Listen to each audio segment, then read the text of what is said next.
साले बिजली वाले की अस्तेसी करना ही पड़ेगा।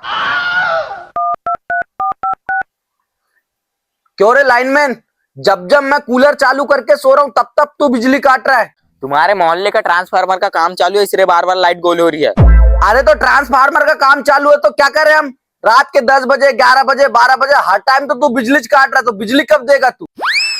हम बिजली बिल पटा रहे हैं तो तू 2 वक्त का खाना खा रहा है। हमारे बिजली बिल पटाने से तेरे को सैलरी मिल रही है, फिर भी तू हर टाइम बिजली काट रहा है।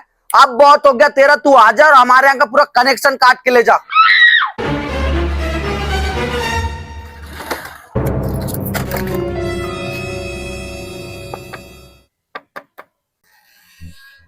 कहाँ का कनेक्शन काटना है?